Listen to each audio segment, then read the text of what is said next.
ఆంధ్రప్రదేశ్ రాష్ట్ర రాజకీయాలు చాలా వేడిగా ఉన్నాయి. ఎండాకాలం వేడి తన ప్రతాపం చూపించినట్లు ఎన్నికల వేళ ఏపీ రాజకీయ పార్టీలు తమ ప్రభావాన్ని చూపిస్తున్నాయి. అసలు కురుక్షేత్రం చూడని వారికి ఇక్కడి రాజకీయ పార్టీలు చూపిస్తున్నాయి.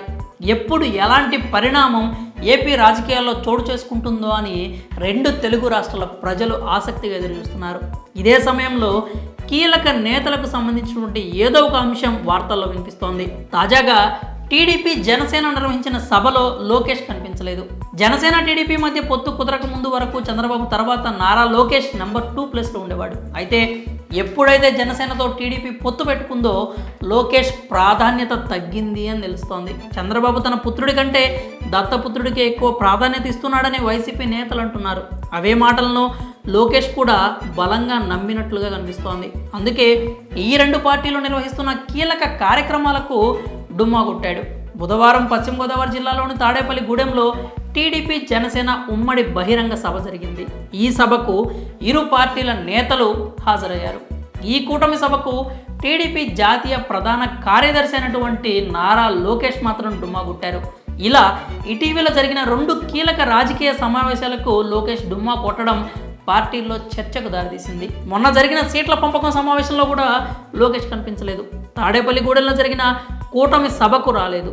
గతంలో భోగాపురంలో జరిగిన లోకేష్ యువగలం పాదయాత్ర ముగింపు సభకు పవన్ కళ్యాణ్ వచ్చారు. కానీ బుధవారం జరిగిన టీడీపీ జనసేన కూటమి సభకు మాత్రం లోకేష్ ఎందుకు రాలేదనే ప్రశ్నలు వినిపిస్తున్నాయి. ఆయన అంత బిజీగా ఉన్నారా అంటే ఈ సభకు మించిన ముఖ్యమైన కార్యక్రమం లోకేష్కి ఏముంది అని అంటున్నారు. పవన్కి చంద్రబాబు కాస్త ప్రాధాన్యం ఇవ్వడం లోకేష్ అంగీకరించలేదని, అసలు పవన్తో పొత్తే లోకేష్కి ఇష్టం లేదనే టాక్ వినిపిస్తోంది. పవన్ని వెళ్ళి చంద్రబాబు కలవడం తనకు అవమానంగా లోకేష్ భావించారని, అందుకే లోకేష్ సాధ్యమైనంత వరకు పవన్తో దూరంగా ఉండాలి అని నిర్ణయించుకున్నారనే టాక్ వినిపిస్తోంది. ఈ క్రమంలోనే కొన్ని రోజుల క్రితం ఓ ఇంటర్వ్యూలో కూడా లోకేష్ పవన్ని తీసిపారేసినట్లు మాట్లాడారు. అధికారంలోకి వస్తే పవర్ షేరింగ్ ఉంటుందా అని ప్రశ్నిస్తే మొత్తం 5 ఏళ్లు చంద్రబాబే సీఎంగా ఉంటారని చెబుతూ పవన్ చాలా లైట్ అన్నట్లుగా మాట్లాడారు. ఆ సమయంలో లోకేష్ చేసిన వ్యాఖ్యలు జన సైనికుల్లో ఆగ్రహాన్ని తెప్పించాయి. అయినా లోకేష్ ఏమాత్రం తగ్గలేదు.